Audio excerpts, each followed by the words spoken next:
Welcome to Fun and Fundraising, everybody, the podcast where we talk with people behind top galas and signature fundraisers to showcase how they positively transform their communities. I'm your host, Rob Giardinelli, and today I'm really excited to have my friend Bob Bursey on, and Bob is the Executive and Artistic Director for the Texas Performing Arts.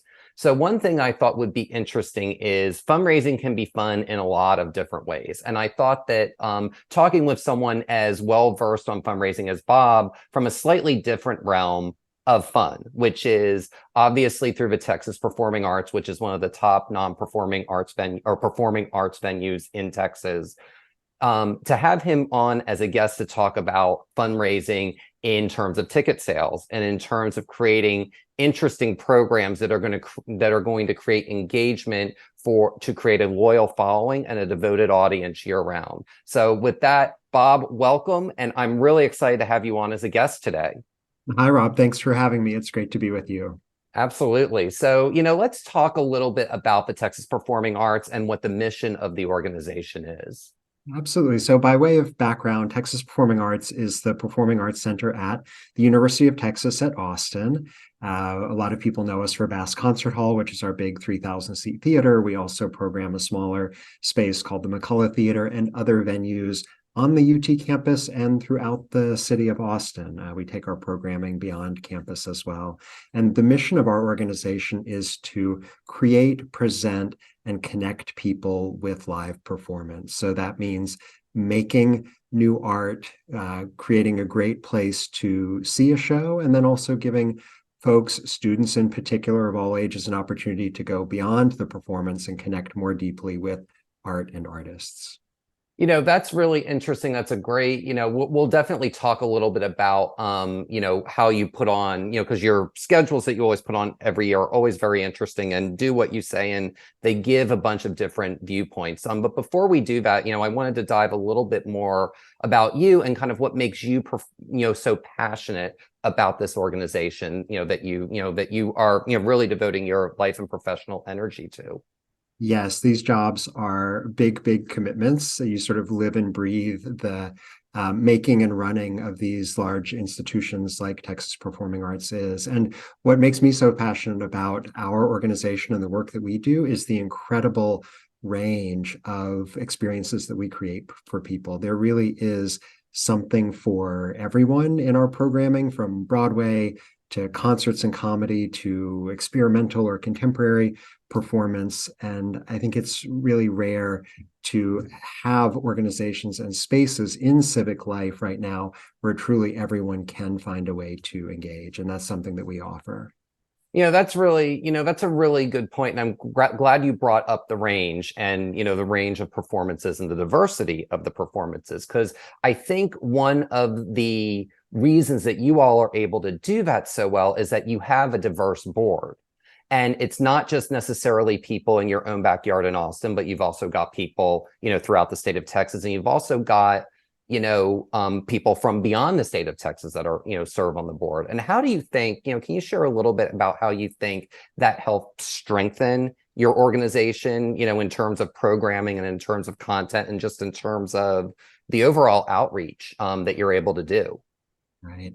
Our National Leadership Board at Texas Performing Arts is something new. So Texas Performing Arts has been around for 42 years now. It was founded and opened in 1981 as the University of Texas Performing Arts Center. And for the first 40 years of its history, it didn't have a board because we're an entity of the University of Texas, which is a governmental entity. You're not required to have a fiduciary board the way a freestanding nonprofit would. So all boards at the university, and this is common for campus-based entities, they're advisory in nature. And we didn't have one for our organization. But when I arrived, coming from New York, I was really accustomed to working with strong, active, engaged, supportive volunteer leaders through a board structure. And that really felt like something that was missing here, that we wanted to have that advisorial perspective. We wanted to have that group of key supporters who could help us imagine and realize the future of the organization. So working with our incredible Director of Development, Anna Langdell, who's been my partner and collaborator in creating our National Leadership Board, we founded this group about 2 years ago and have been growing it steadily as a national group because Texas Performing Arts is a nationally impactful organization. We're one of the top 15 largest and busiest performing arts centers in the US in terms of the number of events that we present and the size of our audiences. And we're among the top 25 performing arts centers of our size in the world. So we have local impact, we have national impact, and we engage in an international ecosystem as well. So we wanted to have a diverse group of board members who could represent those different perspectives. So we've got great folks who are here in Austin and then other folks from around the country. And all of those perspectives come together to help us be thinking big picture about how we can have the greatest local, national, and international impacts. Gosh, there are so many different directions I want to go based on what you said, because there's so many different things that we could unpack. But I do want to, maybe dive a little bit deeper into the board and, talk a little bit about, what are some common traits that you have found, in you having worked in multiple markets? What are some traits that people have in common to make them successful board members, especially advisory board members? Right, absolutely. Yeah, it is a bit different than a typical 501c3 nonprofit where our board members don't have a fiduciary responsibility, where they're not approving the bylaws, they're not hiring and firing the executive, they're not necessarily approving the budget. And so in our structure, we're really looking for their perspective, their connections, and their representational capacity, meaning what community or group are they able to give us insight into that we might not otherwise have. So folks from different professional walks of life are really important, those professional skill sets, folks who have different levels of relationship with the university in terms of being former students, parents, otherwise involved in the university. We have a faculty representative, for instance, and those who represent other groups and perspectives in the community. We want all of that to come together in our high-level leadership conversation. So representational capacity we look for, financial capacity we look for. Our board members do invest in the organization using their personal resources at a level that feels appropriate and generous to them. And we want their availability to participate in the life of the organization in different ways. And that could either be through what we do here in Austin, or when I'm out on the road scouting performances, for instance, I'll often visit with a board member who lives in another city and talk about what's happening in their community and what the most interesting artists are, or incredible projects that they've seen in their travels, and how we can bring that into our work here in Austin.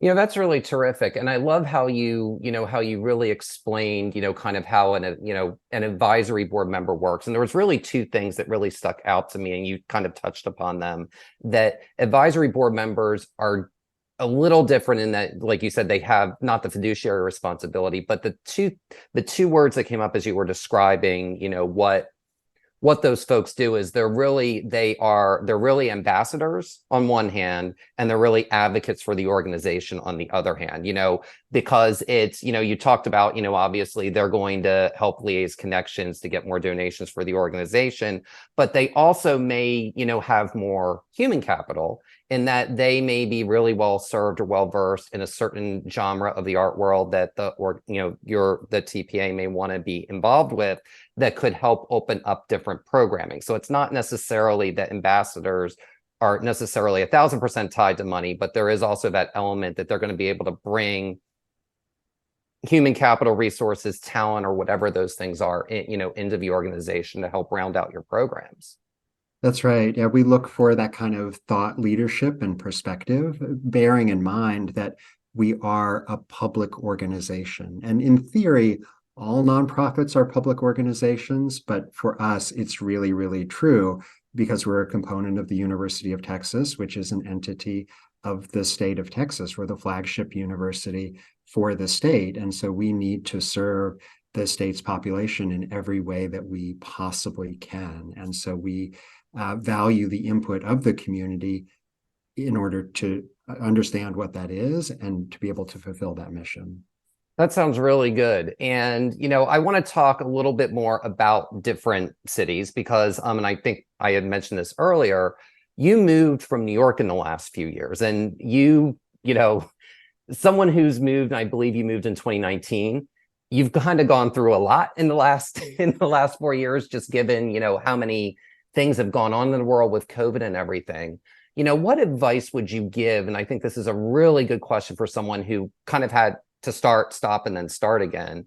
And that is, what advice would you give to someone who's looking to become involved with a nonprofit or performing arts venue in a new city, whether it's one that they're moving to or one that they visit frequently, and they just want to be able to be more dialed into a particular artistic community that speaks to them? Right. What's been really valuable and important for me is to learn as much as I can and become as well connected as possible in the local community. And in Austin, we have a rich and varied ecosystem of artists and arts organizations that is very different from New York, and where I really made my career and worked for more than 20 years. So that's been an exciting and fun adventure for me to learn a new community, and also a bit attenuated, as you said, because of the pandemic. It was sort of start and stop, and folks who were leading organizations through that crisis did a lot of crisis management that put some of the local connection making and discovery and education on hold. But I'm really committed to doing as much of that as possible, because we have to be able to demonstrate our impact on a local level, even for an organization that is nationally impactful, is internationally visible and active. It really starts from our local community and how are we serving our immediate local community, being and it's really communities, because it's more than one, is how we think of it. That we have, for instance, 52,000 students at the University of Texas. We have the population of the city of Austin and the greater Central Texas region. We have the state, because we're part of a flagship institution, and it sort of concentric circles go out from there. And so we think about a lot of different communities, sometimes in relationship with each other, and how our organization can serve as many of them as well as possible, which starts from knowing what the local needs are. What are the local artistic needs? What are the interests of the local audience? What are the mechanisms of philanthropy that exist in the community? What do people respond to? And to learn that as much as possible has been really gratifying for me. That sounds really cool. And I do want to ask, kind of one follow-up question, with that. And that is kind of more, what advice would you give to somebody who, is still maybe even a little bit paralyzed by COVID, or, kind of had to stop for a period of time doing kind of working in the way that they were accustomed to and starting back up again? Like what's the first step that somebody should take that's just kind of paralyzed by what the last 3 years has done? There's a lot of people where that's still the case. Right. For folks who find themselves in that situation, I feel really empathetic and totally get it. What has been helpful for our organization is to not invest any effort at all in trying to put things back the way they were, and understand that the dynamics are very different now. Organizations have in some ways different jobs to do. The needs of our community are different. The philanthropic landscape has changed. The artistic landscape has changed. Audience behavior and attendance patterns have changed. The economics have changed of the work that we do. And so to boldly step forward into meeting folks where they are and addressing needs as they currently are, even when we have to set aside old models that used to work for us. That's been the strategy that we've been using at Texas Performing Arts, and that's been really successful for us. We're on track now to have our highest ever attendance year in the history of the organization, and have easily exceeded our financial projections for the current year, which we're about to end. That's great. Congratulations. That's right. Because you all run on a fiscal year that basically goes with the school year from, like, I believe it's September 1 to August 31 is what you all do, if I recall correctly. You got it. So before we hop on kind of and talk a little bit about, the organization and kind of, the performances that you all do, I do want to, just touch upon, one more thing. And that is, can you share a little bit about, for lack of a better term, an example or a specific way that you have adjusted in the last 4 years? Like you were talking about how what you did when you first came here is not necessarily how you're approaching things in the new world that has kind of come out post-COVID? Right. Yeah, that's a great question. So many things we're doing differently. One is that our staff structure is really different than it was before the pandemic. It's not necessarily a different size, but the positions and where they're focused is quite different. So we needed, for instance, coming out of COVID, to put a lot of investment in health and safety protocols in order to be able to have a robust reopening. And that required a different type of staff resource than the organization had before. And for instance, we've wanted coming out of COVID to put a lot of emphasis on our guest experience. What is it like when you come to our theaters? How are you greeted? How is security handled? We run 100% digital mobile tickets.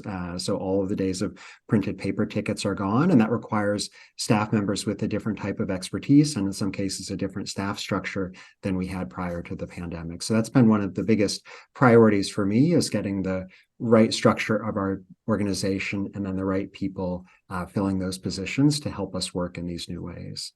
And I want to say, as someone who's gone to quite a few performances at TPA, I really do like the whole mobile aspect of it. I actually have found that the lines are much shorter to get in now than they used to be with the tickets, with the paper tickets. So I've really welcomed that change, that, usually now I don't have to wait more than ever 60 seconds to get in, whereas there were times before in the old paper days where it would take 5 or 10 minutes sometimes to get through security. So, bravo to you guys for doing that, and, using COVID as an opportunity to modernize and catch up, because really the whole world had to modernize during that time, and taking those best practices from an experience that may have been challenging in COVID and using them to make the organization better. And I just think it's wonderful that you all have done that.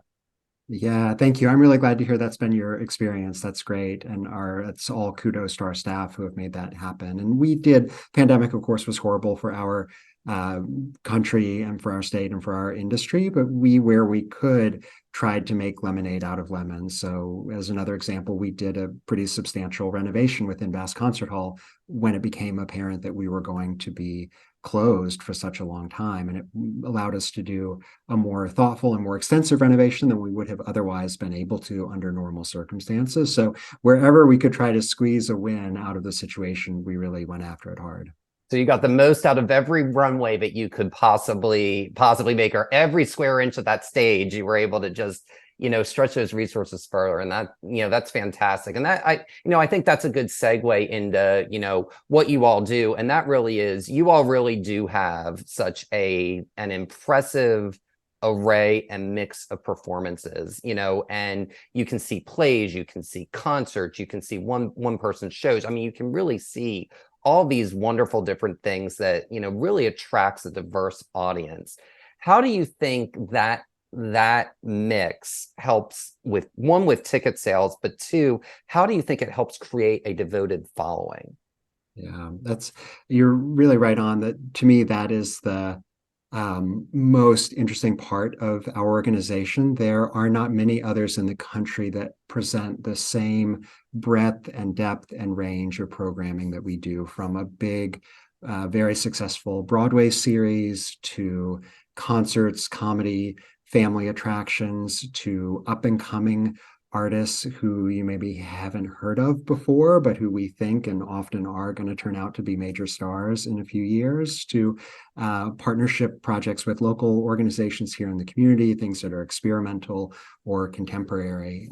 We do all of that, and we don't privilege one or the other of those disciplines or genres or forms above the other, that we believe that all of those are incredibly important live experiences. And you could be coming to the theater to have a great night hearing an incredible comedian, or you could be coming to hear a jazz musician who is just starting to break out on the scene, or you could be coming to see a Broadway play and bringing your family for the first time to something that's going to get your kids or your aunt and uncle in the theater for the first time ever, maybe. And we love all of those experiences, and we strive to create all of them. And I think that arts organizations historically have been more, especially classical organizations, have gone more towards elitism or forms that were maybe exclusionary. And we want everyone to be able to see themselves in the programming that we put on. And when we think about something that's elite, it's in the way that you think about an elite athlete, right? Our space is right across the street from the Darrell K. Royal Texas Memorial Absolutely. Stadium, right? So when we think about elitism, it's about artists who are at the top of their game, and that could be a violinist or a comedian or an actor. And we want to bring people in contact with those great artists. Well, and what was great about this season, and I always say, like a great party or a great community or a great, performing arts venue, I always think of them as tapestries. And the more layers there are to the tapestry, the richer the overall experience. And what I think was, about this most recent season, the 2022-2023 season, was this was kind of the first start to finish, I don't want to say normal, but it was kind of the new normal season that you've all had in several years. And really, frankly, probably the first one you've gotten to kind of go through all the way start to finish without any abrupt stops or anything. Tell me about some of your favorite moments from the past, TPA season. Oh my gosh, there were so many that were really great. A couple that stand out for me.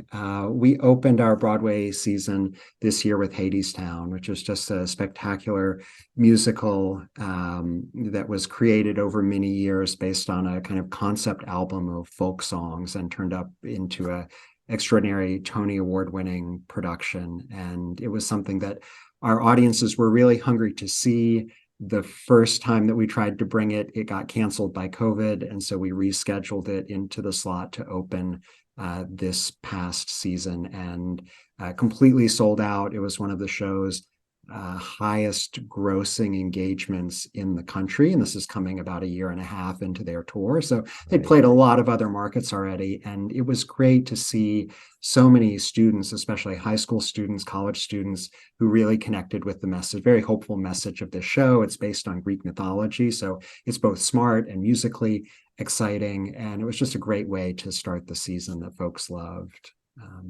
Another one that was really spectacular to me was Dance Theater of Harlem, which is a top shelf American dance company that hadn't been in Austin in many, many years. And we brought them in February 2023 and sold out Bass Concert Hall, which is something that really doesn't happen for modern dance companies in this country anymore. It was an amazing, incredibly diverse audience.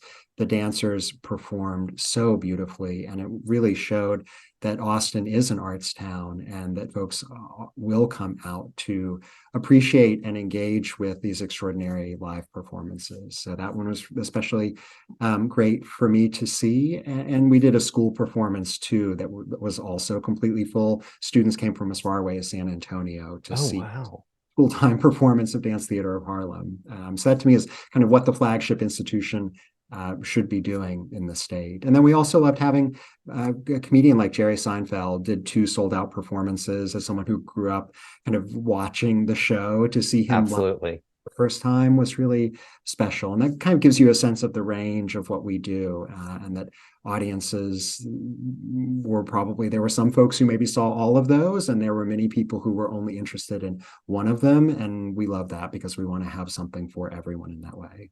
That's incredible. Now, I do want to go back to something you said in the beginning about Hadestown. And I think this is something, especially when you're dealing with talent or you're dealing with performers, and with you all, it's a whole production. So, can you talk a little bit about, if someone has to reschedule something, and I can't think of anything more than, having to defer a couple of years, what's a piece of advice you would give to somebody on, if something, an act of God happens and you've got to reschedule, what are some things or what are some actions that people should do, to make sure that they're staying the course and that they're able to successfully reschedule whatever that performance is or that performer is?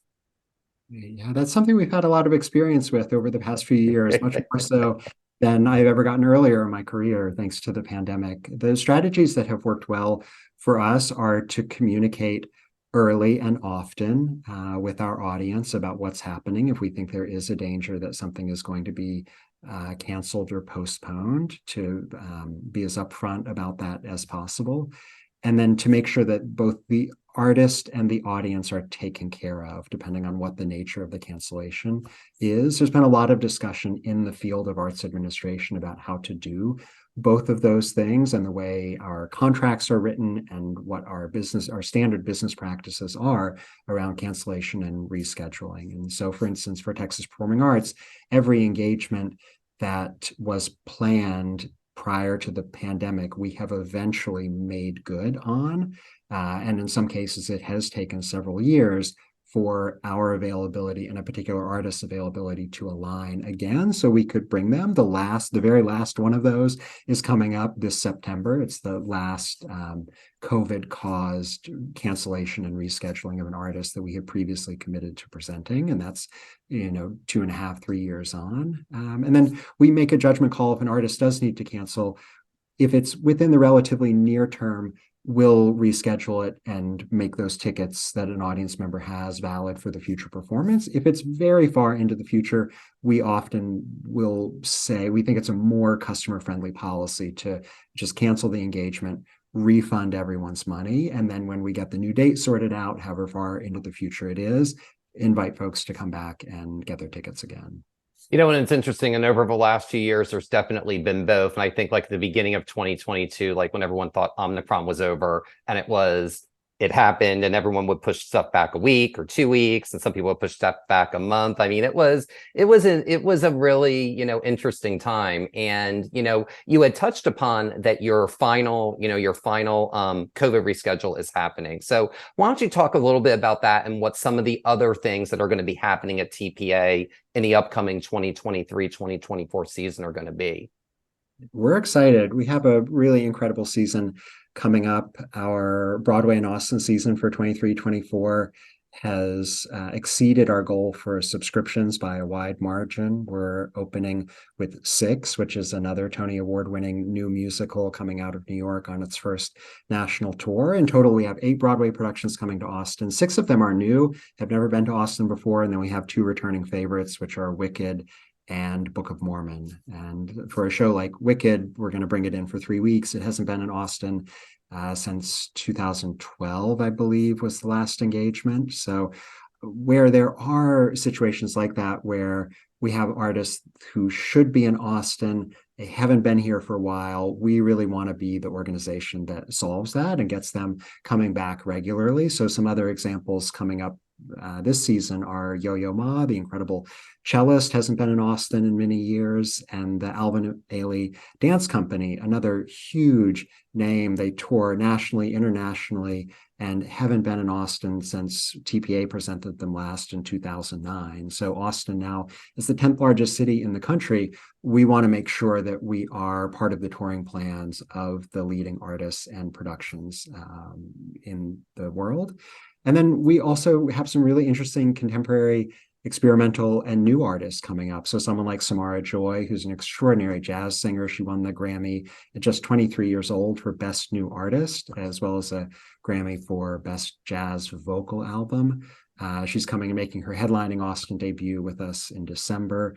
We have a partnership with Austin's Fusebox Festival, which does incredible performance all around the city, celebrating their 20th anniversary in 2024. And so we're working with them on a series of year-round performances. And those are things that are very adventurous, often new works by incredibly creative artists that are staged in very unique ways. So we have a first-time partnership with them that's bringing 3 or 4 projects into our season as well.